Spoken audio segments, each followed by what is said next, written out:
Ever wonder what a father's love truly looks like? What lengths a man will go to, even when his heart is shattered? This is the story of John Smith, a man who found strength in sorrow, a beacon of hope in the darkest valley. Get ready to witness a journey that will redefine what it means to keep a promise born not of joy, but of profound grief. Are you ready to see how a father's love can endure, even in the valley of sorrow? The sun peeked over the horizon, painting the sky in hues of orange and purple. But the beauty seemed lost on John Smith. He rose before dawn, as he always did. The chill morning air bit at his exposed skin, but he barely noticed. He had work to do. John was a farmer, a hard-working, honest man. He lived a simple life in rural America, but his life was anything but easy. A shadow hung over him, a constant reminder of what he had lost. His daughter, Anne. Anne was the light of his life. Her laughter used to fill the small farmhouse, chasing away the silence. But now, only echoes remained. She had passed away a few years ago, a victim of a sickness that could have been treated if only they had lived closer to a hospital. If only he had had more money. The guilt gnawed at him. Every day, every hour, he pulled on his worn overalls and headed out to the fields. The Valley of Sorrow, they called it. A beautiful place with rolling hills and lush green fields. But to John it was a constant reminder of his pain. The land was fertile, but his heart felt barren. He started his work, the familiar rhythm a small comfort.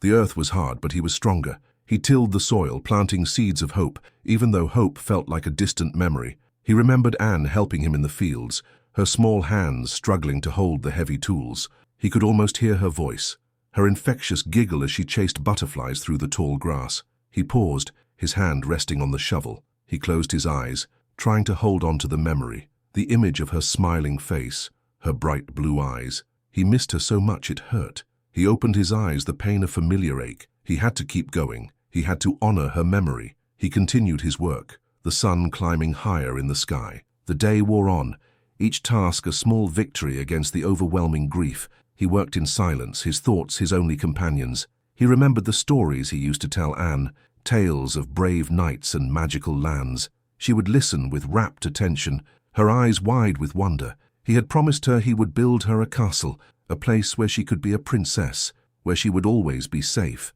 He never got the chance.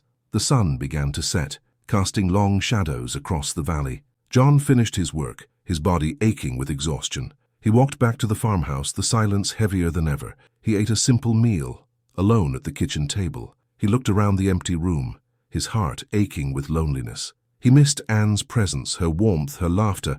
He washed the dishes, the routine of familiar comfort. He went to bed, but sleep was elusive. He tossed and turned, haunted by memories of Anne. He finally drifted off, but his dreams were filled with sadness. He saw Anne reaching out to him, her voice a whisper in the wind. He woke up before dawn, the same familiar ache in his heart. He knew what he had to do. He rose, dressed, and walked out into the cool morning air. He walked towards the small cemetery on the hill, the final resting place of his beloved daughter. He stood before her grave, the simple stone etched with her name, Anne Smith, beloved daughter. He knelt down, his hand gently touching the cold stone. He closed his eyes, his heart filled with sorrow. He made a silent promise, a promise to honor her memory, a promise to transform his pain into something meaningful, a promise to build a legacy of hope for other children. He opened his eyes, a newfound resolve in his gaze. The valley of sorrow would not define him. He would rise above the grief. He would keep his word to Anne.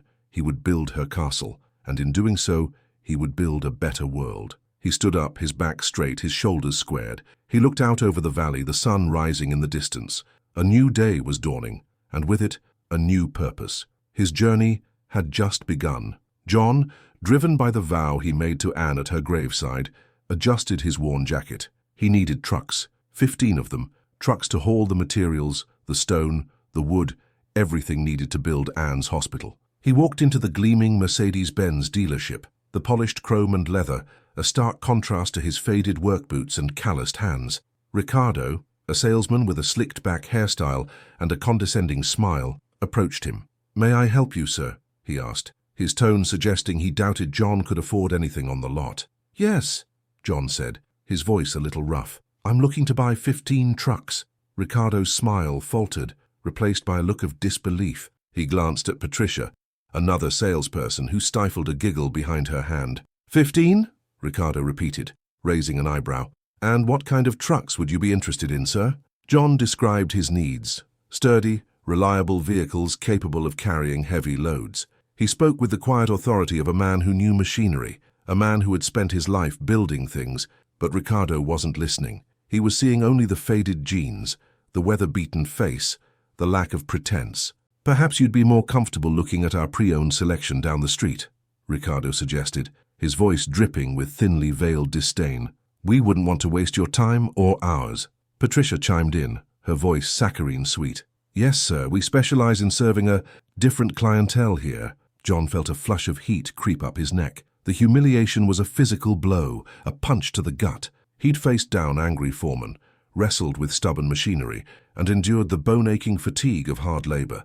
But this casual dismissal, this blatant prejudice, was different. It cut deeper. He remembered Anne's bright smile, her unwavering belief in him. He remembered his promise, and for a moment, the weight of it all, the grief, the struggle, the sheer impossibility of his dream, threatened to crush him. He wanted to turn and walk away, to retreat back to the valley of sorrow, to the familiar comfort of his grief. He almost convinced himself that he wasn't good enough, that he couldn't do it. He hesitated, his hand reaching for the door. Was he crazy to think he could pull this off? He was just a simple construction worker. What did he know about buying 15 trucks? What did he know about building a hospital? Maybe Ricardo and Patricia were right.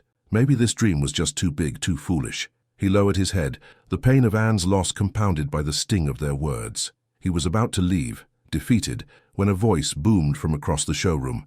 "Ricardo! Patricia! What seems to be the problem here?" John looked up, startled. A man with silver hair and kind eyes stood across the showroom, his gaze fixed on Ricardo and Patricia. He radiated authority, but also a quiet warmth. Ricardo stammered, "Dr. Fernando, sir. This gentleman was just inquiring about our trucks." Dr. Fernando walked over, extending a hand to John. "I am Dr. Fernando Oliveira, owner of this dealership. Please, forgive the behavior of my employees. It is unacceptable." His grip was firm, his eyes sincere. "What can I do for you, sir?" John hesitated, then shook his hand. "John Smith, I'm looking to buy 15 trucks." Dr. Fernando's eyebrows rose slightly. 15? That's quite an order. "May I ask what for?" John swallowed, the humiliation still stinging. "I'm building a hospital, a children's hospital." Dr. Fernando's expression softened. He looked from John to Ricardo and Patricia, his disapproval evident. "A hospital," he repeated, thoughtfully. "Ricardo, Patricia, I believe you owe Mr. Smith an apology." Ricardo and Patricia mumbled their apologies, avoiding John's gaze. Dr. Fernando waved them away. "Leave us. I will handle this." He turned back to John, his voice warm. "Come, Mr. Smith. Let's talk in my office. I think I might be able to help you." He led John to a spacious office overlooking the showroom. The walls were lined with framed photographs and awards. Dr. Fernando gestured for John to sit. "Now, Mr. Smith," he said, settling into his own chair, "tell me about this hospital." John, surprised by the sudden shift in attitude, began to explain his vision. He spoke of Anne, of his promise, of the need for a place where children could receive the best possible care, regardless of their background. As he spoke, the weight on his shoulders seemed to lighten. Dr. Fernando listened intently, his eyes filled with empathy. When John finished, he leaned forward.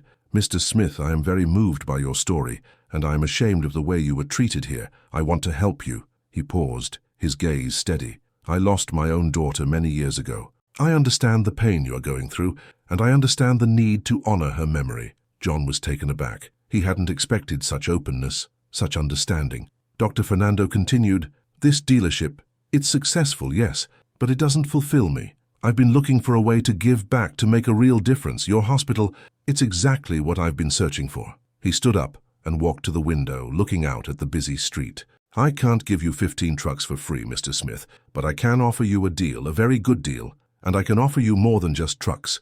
I can offer you my support, my resources, my connections." He turned back to John, his eyes shining with a newfound purpose. "I know a leading pediatrician, Dr. Fernanda Costa. She shares your vision for a children's hospital. I can introduce you. I can help you navigate the bureaucracy, the fundraising, everything." John was speechless. He had come here expecting nothing but resistance, and now he was being offered everything he needed. Hope, which had seemed so distant just moments ago, began to bloom in his chest. "Why?" he asked, his voice hoarse. "Why would you do this for me?" Dr. Fernando smiled. Because, Mr. Smith, I believe in your dream, and because I believe in the power of love to overcome even the greatest grief. Besides, I think Anne would have liked this very much." He leaned back in his chair, a glint in his eye. "But there's a catch, Mr. Smith. This deal requires commitment. It requires you to fully embrace my vision for the hospital, to let me be a part of it. Are you willing to do that?" John stared at Dr. Fernando, his mind reeling. 15 trucks, support, connections. It was everything he needed, everything he had dared to dream of. But the catch, that was the part that made his stomach clench. Giving up control, letting someone else in, someone else who might not understand the burning fire in his heart, the promise he made to Anne. He thought of her face, her bright smile, the way she always believed in him, even when he didn't believe in himself. He remembered the day he promised her a hospital, a place where other kids could get better, a place filled with hope. He had to do it, for her. Taking a deep breath, John met Dr. Fernando's gaze. "What exactly do you mean by embracing your vision, Doctor?" Fernando leaned forward. "I want to be a partner, Mr. Smith, a true partner.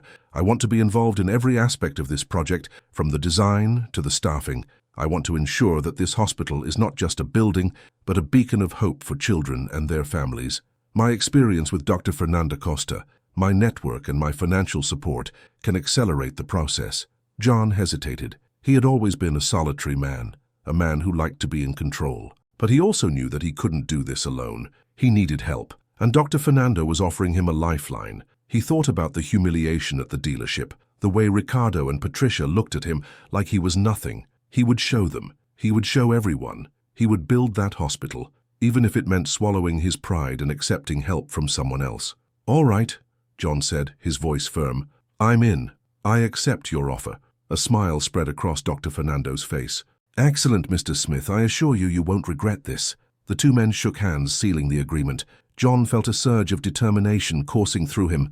The hesitation was gone, replaced by a fierce resolve. He was going to build that hospital no matter what it took. The next few weeks were a whirlwind. John sold most of his land, the land his father had left him, the land he had always thought he would die on. It was a difficult decision, but he knew it was necessary to secure the down payment for the hospital. He made a public announcement, standing before the town council and sharing his vision for the children's hospital. He spoke from the heart, telling them about Anne, about his pledge, about his desire to create a place of healing and hope. The community rallied behind him. People donated money, time, and resources. Local businesses offered their services.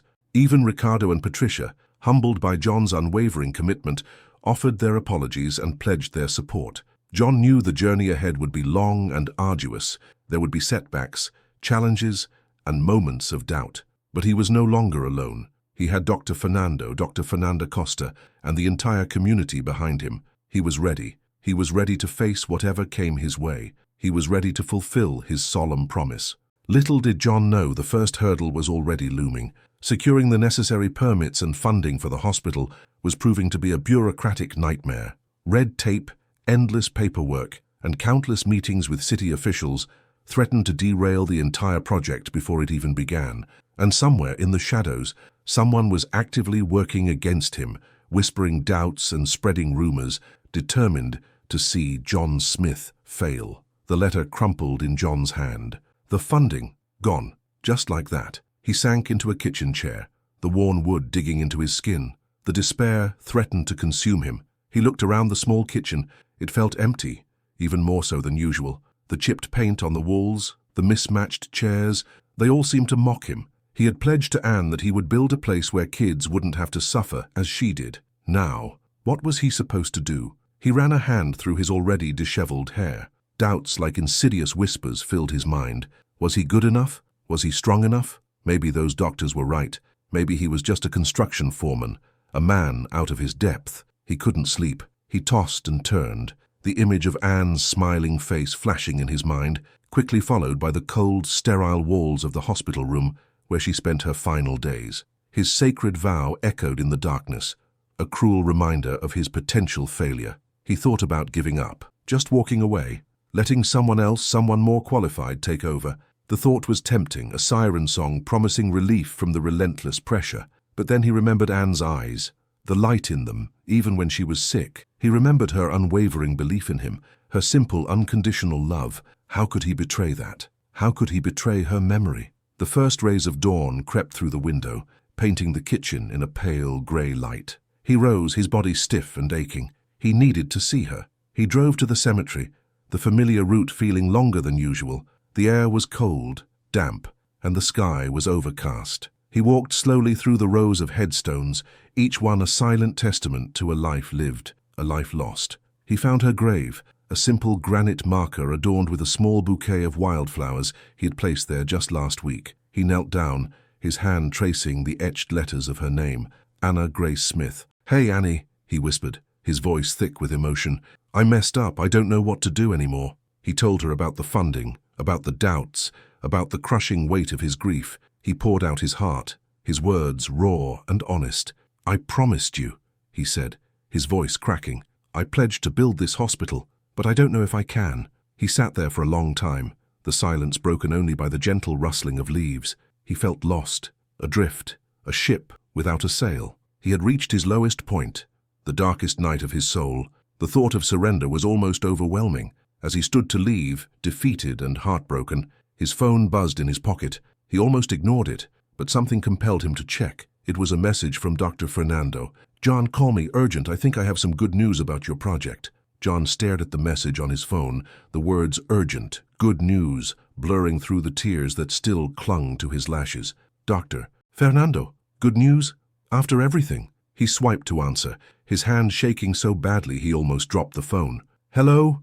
he croaked, his voice barely a whisper. "John, thank God I reached you." Dr. Fernando's voice boomed through the speaker, laced with an unusual excitement. "I have been on the phone with Patricia Miller. She was incredibly moved by your project, by Anne's story. It turns out she had lost a niece to cancer. She wants to help." John's breath hitched. Patricia Miller, the woman who had practically sneered at him at the charity gala. What was happening? "She has pledged to match whatever funds we can raise in the next month." "Match it, John." "She said she'll do whatever it takes to see this hospital built." She also reached out to Richard Davis, who, after hearing of Patricia's involvement, is also willing to contribute a significant amount. They are both ready to leverage their network and bring in more investors. He sank back onto the damp grass, the weight on his chest easing just a fraction.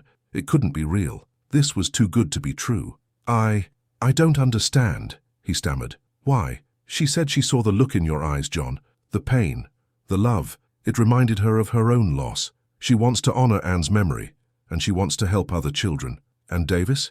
"He told me that he had been feeling guilty for his behavior. It seems that Patricia's involvement encouraged him to make amends." A wave of emotion washed over John, disbelief, relief, and a flicker of hope that burned brighter than anything he had felt in weeks. He thought of Anne, her bright smile, her unwavering spirit. He had almost given up on her dream. "John," Dr. Fernando's voice pulled him back. "Are you still there?" "Yes," he said, his voice stronger now, a hint of steel returning to it. "I'm here. We have a lot of work to do," Dr. Fernando continued, his voice filled with renewed energy. "We need to organize a fundraising campaign, rally the community, and prove to everyone that this hospital is going to become a reality. Are you with me?" John stood up, the cold cemetery air no longer feeling quite so bleak. He looked down at Anne's grave, his heart swelling with a newfound determination. He wasn't just building a hospital, he was building a legacy of love, a testament to his daughter's life. "Yes," he said, his voice ringing with conviction. "I'm with you, Doc. Let's do it." He hung up the phone, a single tear tracing a path down his cheek, not a tear of grief, but a tear of hope. He had a chance. He had a reason to fight. He wouldn't let Anne down. He drove back to his small, worn kitchen, the pale grey light now seeming warmer, more inviting. He walked to the calendar, circled the date, and wrote in bold letters, "The fight begins again." He knew it wouldn't be easy. He knew there would be more obstacles, more setbacks. But he also knew that he was no longer alone. He had allies, he had a community, and he had the memory of Anne burning in his heart. He picked up the phone again, this time to call Dr. Frank Miller. He needed his wisdom, his guidance. He needed to share the news, to celebrate the small victory, to steel himself for the battle ahead. "Frank," he said, his voice filled with a hope he hadn't felt in a very long time. "We have a chance, a real chance." He spent the rest of the day making calls, sending emails and rallying support. The exhaustion that had been weighing him down for weeks began to lift, replaced by a renewed sense of purpose. He was still grieving, still hurting, But he was no longer paralyzed by despair. He had transformed his grief into a source of strength, a driving force that would propel him forward. That night, as he lay in bed, staring at the ceiling, he thought of Anne. He imagined her smiling down at him, her eyes sparkling with pride. He whispered a promise into the darkness, a vow that echoed with the strength of his love and the unwavering determination of his soul. "I won't let you down, Annie," he whispered. "I promise. We're going to build that hospital." But John knew this was just the beginning. Patricia Miller's pledge was conditional. They had 1 month to raise matching funds. He had to act fast. He had to convince the community, the city, the world that this hospital was worth fighting for. He had one last, desperate card to play, a long shot that could either make or break his dream. He would have to swallow his pride, face his fears, and ask for help from the very people who had once turned their backs on him. The next month would be the most challenging of his life, a final, desperate attempt to secure the funding and fulfill his vow to Anne. He closed his eyes, a single thought echoing in his mind. 1 month. That's all I have. John didn't know where to start. 1 month. It seemed impossible. He looked at Dr. Fernando, whose eyes shone with renewed hope. "We can do this, John," Dr. Fernando said, his voice filled with conviction. "The community is behind you." And they were. The news of Patricia Miller's pledge had spread like wildfire. People who had once doubted him, who had whispered behind his back, were now offering their support. Richard Davis, looking genuinely ashamed, approached John. "I was wrong, Smith," he said, extending his hand. "I want to help, whatever it takes." John, surprised but grateful, shook his hand. He knew that Richard's change of heart would influence others in the community. Days turned into weeks, filled with tireless work. John, fueled by grief and determination, became a force of nature. He spoke at town meetings, shared Annie's story, and pleaded with people to open their hearts and their wallets. Dr. Fernando and Dr. Fernanda Costa organized fundraising events, showcasing the dire need for a children's hospital in the area. Patricia Miller leveraged her connections, reaching out to wealthy donors and influential figures. The response was overwhelming. Small donations poured in from ordinary people, moved by John's story and Annie's memory. Local businesses held benefit sales, donating a portion of their profits to the hospital fund. Even children contributed, emptying their piggy banks to help build a place where other kids could get better. The turning point came when a major philanthropic organization, hearing about John's unwavering dedication and the community's outpouring of support, contacted him. They were deeply moved by his story and impressed by the progress he had made. After several meetings and a thorough review of the project, they pledged to match the remaining funds needed to complete the hospital. John could barely believe it. He had done it. He had overcome the prejudice, the bureaucracy, the heartbreak, and the impossible odds. He had honored Annie's memory. With the funding secured, John wasted no time. He purchased the trucks, hired the construction crews, and began the work. The sounds of hammers and saws filled the air, a symphony of hope and healing. He worked alongside the construction workers, his hands calloused and his face weathered, but his spirit soaring. Weeks later, as the final brick was laid, John stood back and gazed at the magnificent structure. It was more than just a building. It was a testament to his love for Annie, a symbol of hope for the community, and a legacy of healing for generations to come. He returned to his life transformed. The weight of grief that had been crushing him for so long began to lift. He still missed Annie terribly, but he knew that her spirit lived on in the hospital, in the laughter of the children who would be healed within its walls. He found a sense of peace and fulfillment he hadn't felt since her passing. He visited her grave, a gentle smile gracing his lips. "We did it, Annie," he whispered. "We built your hospital." The community celebrated his triumph. They hailed him as a hero, a beacon of hope, a symbol of perseverance. But John didn't want the recognition. He knew that he couldn't have done it alone. He thanked Dr. Fernando, Dr. Fernanda Costa, Patricia Miller, Richard Davis, and the entire community for their unwavering support. He knew that Annie would have been proud. The air crackled with anticipation. The hospital's opening day approached, symbolizing the culmination of John's journey. A journey born of grief, fueled by love and destined to heal. The morning of the Ann Smith Children's Hospital's grand opening dawned bright and clear, mirroring the hope that filled John's heart. He stood outside the gleaming building, a gentle breeze rustling through his hair, and gazed upon the crowd gathering.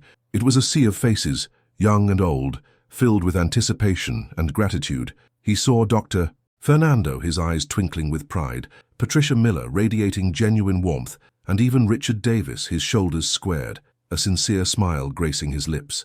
Dr. Fernanda Costa stood nearby, already comforting a worried mother, a testament to the hospital's purpose. John took a deep breath, the air filled with the promise of healing and new beginnings. He walked towards the entrance, a wave of emotion washing over him.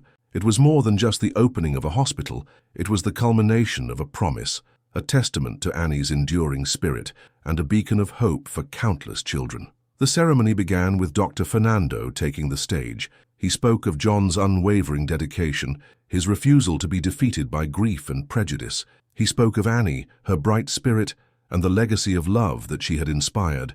This hospital, Dr. Fernando declared, his voice filled with emotion, is a testament to the power of the human spirit, a symbol of hope for all who enter its doors.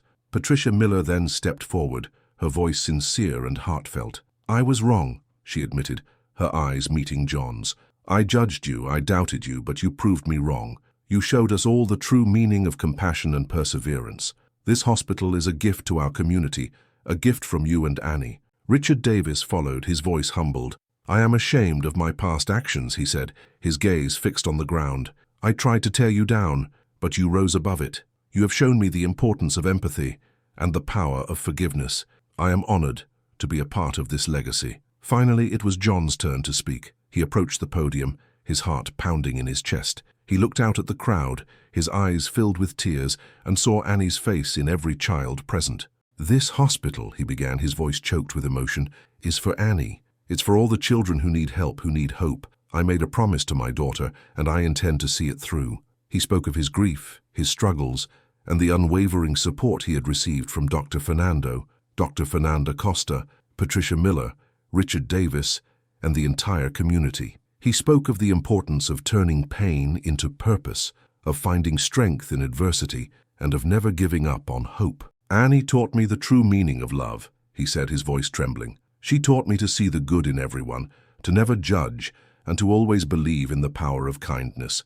This hospital is a reflection of her spirit, a place where children can heal, grow, and thrive." With a deep breath, he concluded, "Let us all remember Annie's legacy by continuing to support this hospital and by spreading love and kindness throughout our community." The crowd erupted in applause, their hearts touched by John's words. He stepped down from the podium, his shoulders squared, his spirit renewed. He felt Annie's presence beside him, her hand in his, her love surrounding him. As the ribbon was cut, officially opening the Ann Smith Children's Hospital, a wave of hope washed over the community. Children streamed through the doors, their faces filled with wonder and excitement. Doctors and nurses welcomed them with open arms, ready to provide the best possible care. In the days and weeks that followed, the hospital became a haven for children in need. They received medical treatment, emotional support, and a sense of belonging. Laughter filled the halls, replacing the silence of grief with the joyful sounds of healing. John spent his days at the hospital, volunteering his time, playing with the children, and sharing Annie's story. He became a symbol of hope for the patients and their families, proving that even in the face of unimaginable loss, it is possible to create a lasting legacy of love. He met with other grieving parents, offering them comfort and guidance. He shared his journey of transforming pain into purpose, inspiring them to find their own ways to honor their loved ones. He helped them establish support groups, organize fundraising events, and advocate for children's health. Richard Davis, deeply moved by John's example, established a foundation to provide financial assistance to families struggling to afford medical care. Patricia Miller used her influence to raise awareness about the hospital and its mission. Dr. Fernando and Dr. Fernanda Costa dedicated their lives to providing the best possible care for the children. Years passed, and the Ann Smith Children's Hospital continued to thrive. It became a model for other hospitals around the world, a testament to the power of love, perseverance, and community. John, now an old man, often sat in the hospital garden, watching the children play. He smiled, knowing that Annie's spirit lived on in each and every one of them. He had transformed his pain into a legacy of hope, a beacon of light for generations to come.